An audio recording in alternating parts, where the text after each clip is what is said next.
आसरे के सहारे रहेंगे, नजदीकियां क्या हो दूरियां, बस प्यार ही रहेगा दरमियां। राह में नहीं धूप का ठंडी छाया देगा हरदम, पवित्र रिश्ता, पवित्र रिश्ता, तेरे मेरे मन का पवित्र रिश्ता, पवित्र रिश्ता, तेरे मेरे मन का। पागल है क्या तू बंधु? इतना सब कुछ करने के पहले तूने हमारे बारे में कुछ नहीं सोचा क्या बेटा? मैंने तुझे जन्म दिया, पाल पोस के इतना बड़ा किया, ये सब करने के लिए।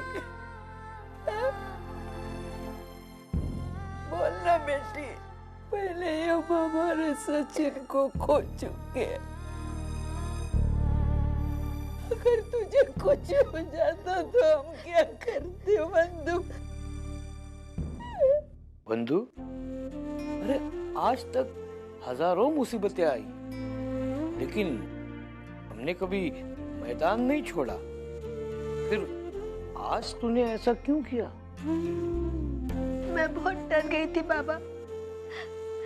मैं अपनी बदनामी के डर से बहुत ज्यादा घबरा गई थी। अरे पागल है तू बंधु, हम सब हैं ना तेरे साथ।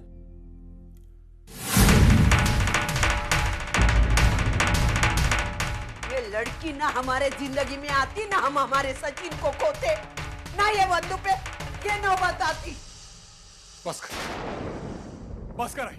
जब भी कुछ गलत होता है तो उसकी जिम्मेदार अर्चना को ठहराता। इस लड़की को तैरना नहीं आता था, मेरी बेटी को बचाने के लिए पानी में कूदी है, तुझे दिखता नहीं है? इसको इतनी अक्ल नहीं है? इसे तैरना नहीं आता तो क्यों उतरी मेरी बंधु को बचाने के लिए? अगर इसे कुछ हो जाता ना तो इसके घर वाले हमें गालियां बकते। बस करो सविता, तुम्हें कुछ समझता या नहीं? अरे किसी की अच्छाई तुम्हें नहीं दिखती तो ना सही, लेकिन अच्छाइयों को बुराइयों का नाम मत दो। जाओ बंधु को अंदर ले जाओ। अर्चना, तुम भी अंदर जाना।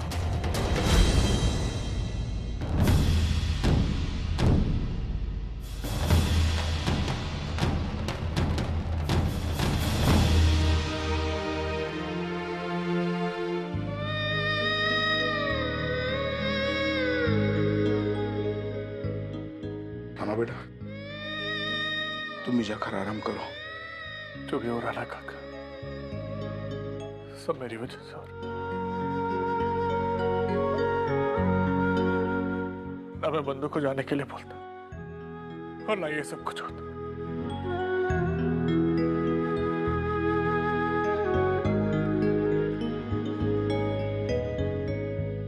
मानव, वंदिता का फंक्शन में हिस्सा लेने का फैसला हम सबका था, तो आप अकेले अपने आप को जिम्मेदार क्यों ठहरा रहे हैं? जो भी हुआ उसकी जिम्मेदारी हम सबकी है, तो हम सब मिलकर इस परेशानी से बाहर निकलेंगे। मानव, आप थक गए होंगे ना, जाइए जाकर आराम कीजिए।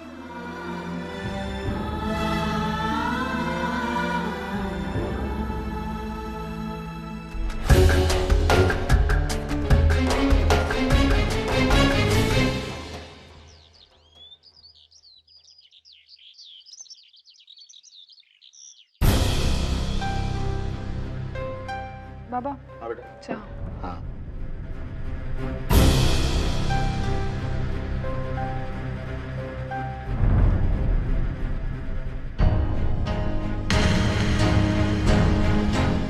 ठाणे येथे वंदिता देशमुख नावाच्या मुलीने केला आत्महत्येचा प्रयत्न। बाबा, ये देखिए पेपर में क्या है? क्या हुआ है बच्चा? बाबा, कल रात को वंदिता ने आत्महत्या करने की कोशिश की।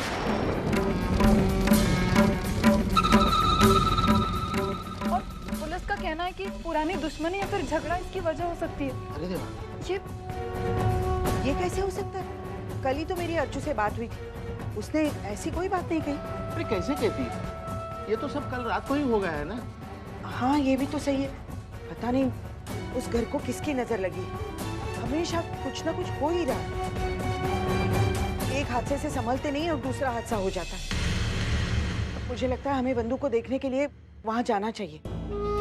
हाँ हाँ सुलोचना, बिल्कुल जाना चाहिए, लेकिन वो क्या है कि मुझे पेंशन के सिलसिले में बाहर जाना है, तो तुम वर्षा को लेकर चले जाना। हाँ ठीक है, मैं चलती हूँ। चल वर्षु, हम जल्दी से तैयार होकर निकलते। चल। ये लो, फिर एक प्रॉब्लम। पता नहीं क्या लिखा है इन लोगों के भाग्य में, जब देखो तब कोई न कोई मुसीबत तो लगी ही रहती है। अरे ये तो सविता ताई है जो इतना सब कुछ सह रही है। उनकी जगह कोई और होता ना तो कब का टूट चुका होता।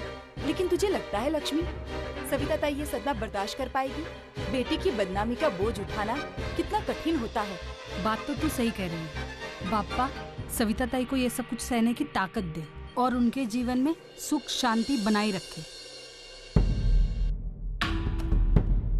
मैं तो जानती थी ये अजीत हमारी वंदू का पीछा नहीं छोड़ने वाला, और ये पेपर वाले वो नाम के साथ पता भी छाप देते हैं। इतने दिनों तक ये चार दीवारों के बीच में खबर थी, अब सारे मोहल्ले में हो गई और लोगों का नजरिया बदल गया मेरी वंदू की तरफ देखने का।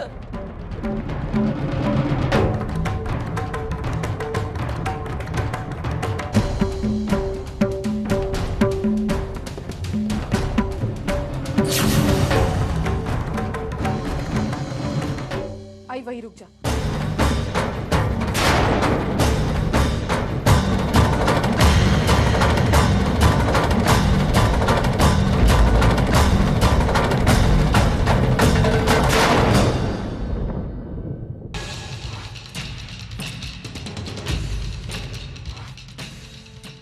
इस घर में तेरे जितने दिन बचे हैं उतने दिनों तक तू अपने मायके वालों से कुछ रिश्ता नहीं रखेगी, न वहां से कोई यहाँ मिलने के लिए आएगा।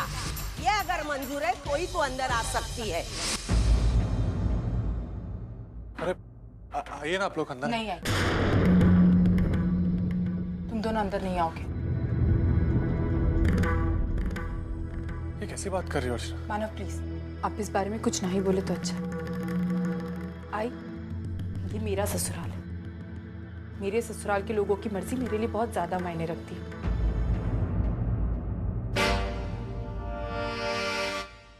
वर्षा की सगाई में तूने इन सबको घर से बाहर निकाल दिया तो वो तेरी मजबूरी थी, और आज मैं तुझे इस चौखट के बाहर जाने के लिए बोल रही हूँ, ये मेरी मजबूरी।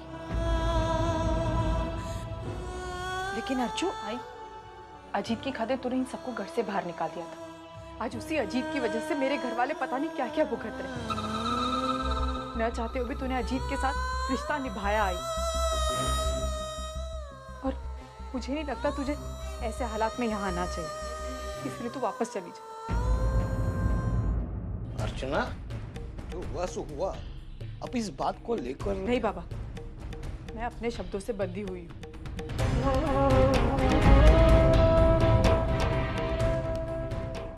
देखो सुलोचना ताई, मैंने तो कुछ नहीं कहा, आपकी बेटी आपको अंदर आने से मना कर रही है। अगर आप अंदर आना चाहती है तो आ जाओ और देखो मेरी वंदू के जिंदगी का तमाशा देखो। आई चल, आई चल यहाँ से, चल तू।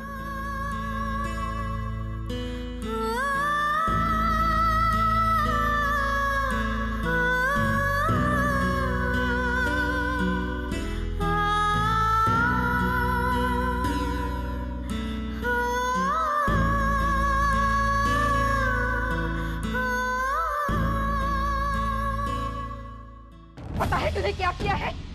देख, देख अपनी करतूत।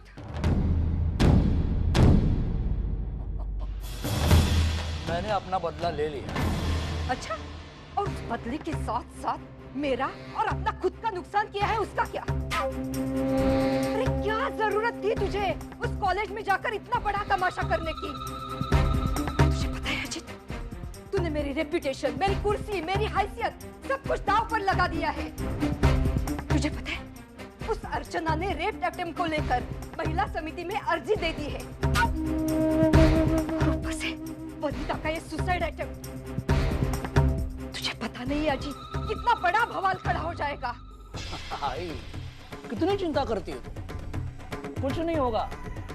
हम जैसे बड़े लोगों के हाथों ऐसी छोटी छोटी गलतियां हो जाती हैं। लोग कुछ दिनों के लिए याद रखते हैं, मीडिया वाले खबर उछालते हैं, बाद में धीरे धीरे सब ठंडा पड़ जाता है, सब भूल जाते हैं। मैंने जो कहा वो कर दिखाया है। ऐसी बदनामी हुई उस लड़की की है कि मैं तो कहता हूँ खुशियां मना। ले तेरा तुझे पता है अजित तेरी प्रॉब्लम क्या है? कुछ भी करने से पहले उसके अंजाम के बारे में तू सोचता नहीं है, बस कर देता है। मग सगळं निस्तर लागतं मला। हेलो, आई तुमने आज का पेपर पढ़ा? अरे उसमें वंदिता के बारे में ये सब क्या छपा है? हाँ, अब वही तो रोना रो रही है तेरे भाई के सामने। लेकिन तेरा भाई ऐसा है ना कि किसी भी चीज का असर ही नहीं होता है उस पर। आई अगर तू कहे तो मैं आकर अजीत से बात करूं? नहीं, तू इस मामले से दूर ही रह। तू यहाँ आएगी ना तो तेरे घर वाले तुझे 100 बातें सुनाएंगे। आई पर चल बाय। आई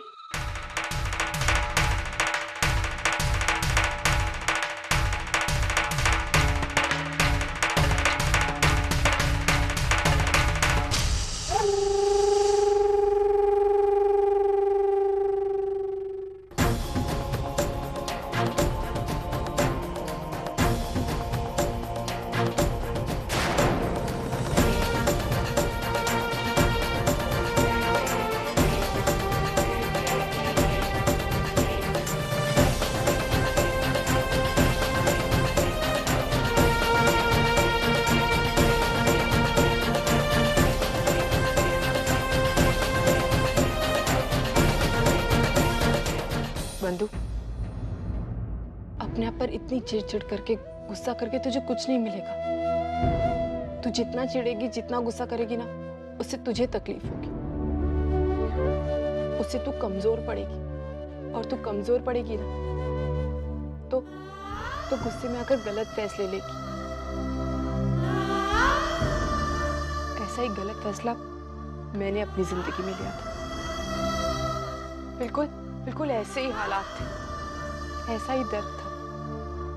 बस फर्क इतना है कि आज मेरी जगह तू खड़ी है। कहीं नहीं बंधु, इस तरह अजीत ने मुझे परेशान करके रखा था, मुझे इतना बदनाम कर दिया था, ऐसी ऐसी उंगलियां मुझ पर उठाई थी कि मुझे कुछ समझ में नहीं आ रहा था मैं क्या करूं।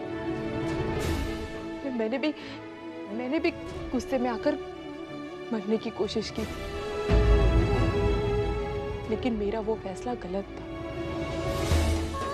उससे मेरे घर वालों को इतनी तकलीफ पहुंची कि मैं बता नहीं सकती। उस वक्त अगर मैं मर जाती ना तो शायद मेरे दर्द खत्म हो जाते, लेकिन जो दर्द मैं अपने परिवार वालों को देकर जाती हूँ वो कभी खत्म नहीं होता बंधु। हम सचिन को पहले ही खो चुके हैं बंधु, और अगर तुझे कुछ हो जाता तो बता, बाबा का क्या होता, आई का क्या होता, तेरे दादा का क्या होता, और मेरा क्या होता? बता बंधु, मैं तेरी हालत बहुत अच्छे से समझ सकती हूँ। तुझे जो तकलीफ हो रही है ना, मैं महसूस कर सकती हूँ बंधु। और एक बात याद रख, तू कभी अपने आप को अकेली मत समझना, हम सब तेरे साथ खड़े। तुझे बिल्कुल डरने की जरूरत नहीं है, तुझे कोई चिंता करने की जरूरत नहीं है। और ये लड़ाई हम ही जीतेंगे, समझी?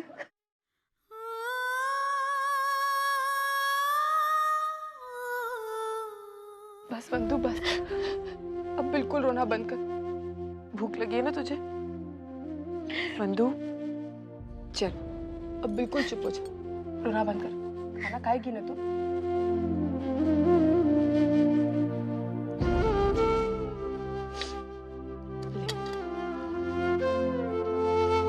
मेरे लिए खा ले प्लीज।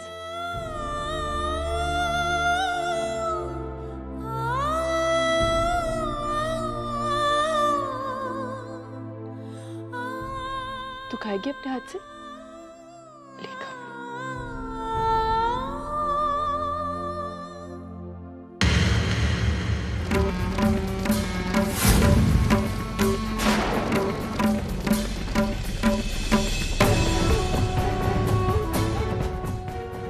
बंधु तो खाना खा, मैं आती हूँ।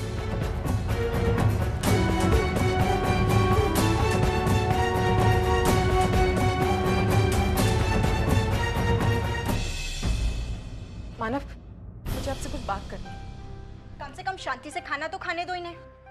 जो भी बात करनी है बाद में करना। एक मिनट, क्या बात है अर्चना? मानव, मुझे आपसे बंधु के बारे में बात करनी है। मानव, आपने उसके बारे में क्या सोचा है? मेरा मतलब है, हमें अजीत की हरकतों को कहीं ना कहीं तो रोकना ही होगा ना। चाहता तो मैं भी वैसा ही हूँ अर्चना, लेकिन मैं क्या करूँ? कानून के पास जाता हूँ तो कानून तो पहले ही अजीत जैसे अमीर लोगों के हाथ बिक चुका है। अगर कानून हाथ में लेता हूँ तो हमें ऐसा कुछ भी नहीं करना। तो फिर क्या करूँ अर्चना? मुझे कुछ समझ में नहीं आ रहा। मानव, अगर आप चाहे तो हमारे पास एक रास्ता है। कौन सा रास्ता? महिला समिति। मानव, इससे पहले भी मैं ये मसला उनके पास लेकर गई हूँ। मानव, उन लोगों ने मुझसे वादा किया था कि वो वंदिता को इंसाफ जरूर दिलवा कर रहेंगे। और आपको पता है मानव, उन्होंने रसिका काकी से भी उनके बेटे की हरकतों का जवाब मांगा। आज वंदिता के बारे में जो कुछ भी पेपर में छपा है ना, मुझे पूरा विश्वास है कि इससे हमारी भूमिका और मजबूत हो गई। फिर क्यों ना कुछ नहीं होगा अर्चना, कुछ नहीं होगा। रसिका जी खुद महिला समिति के अध्यक्ष, वो कैसे न कैसे करके अजीत को बचा ही लेंगे। अंत में सिर्फ हमें तसल्ली के अलावा कुछ नहीं मिलेगा। मानव, हम एक कोशिश तो कर सकते हैं ना। लेकिन मानव प्लीज, एक कोशिश। आप एक बार मेरे साथ चलिए तो शायद।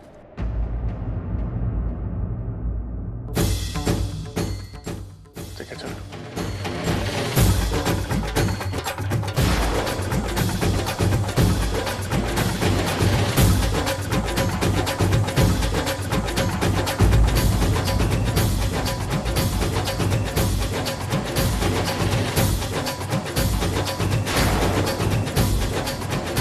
मैंने कहा ना, मैं जल्द से जल्द कुछ करूंगी। मैं चाहती हूँ मैं महिला समिति की अध्यक्षा हूँ, लेकिन साथ ही साथ अजीत की आई भी हूँ। तो थोड़ा वक्त तो लगेगा ना फैसला लेने के लिए। अब इतना वक्त क्यों लग रहा है काकी? अजीत ने वंदिता की जिंदगी बर्बाद करते वक्त एक बार भी नहीं सोचा। देखो अर्चना, बहुत कुछ देख चुके हैं काकी, अब देखने की बारी आपकी है। अपनी आंखें खोलिए और ये देखिए इस पेपर में क्या छपा है। आपके बेटे की वजह से हमारी वंदिता ने आत्महत्या करने की कोशिश की है। कमाल है अर्चना, दुनिया में कहीं भी कोई भी हादसा होता है तो उसका संबंध तुम अजीत से जोड़ोगी? अरे ये भी कोई बात है? देखो, तुम्हारी ननद वंदिता ने आत्महत्या करने की जो कोशिश की है उससे मेरे बेटे अजीत का कोई लेना देना नहीं है। कम ऑन रसिका ताई, कम से कम आपसे तो इस स्टेटमेंट की उम्मीद नहीं थी हमें। कोई पागल आदमी भी ये बता सकता है कि उस दिन कॉलेज के फंक्शन में अजीत ने जो कुछ भी किया वंदिता के साथ, ये उसी का नतीजा है। क्या आपको लगता नहीं है कि आप अजीत को कुछ ज्यादा ही फेवर कर रही हैं? देखिए रसिका ताई, वैसे भी इस मामले को लेकर हम बहुत सीरियस हैं, पर अब तो बात और भी बिगड़ चुकी है। अजीत की वजह से वंदिता ने आत्महत्या करने की कोशिश की है। हम आपको अब ज्यादा समय नहीं देंगे, आपको जल्द से जल्द कोई फैसला लेना होगा। लेकिन मुझे नहीं लगता इस मसले में रसिका जी कुछ कर सकते हैं,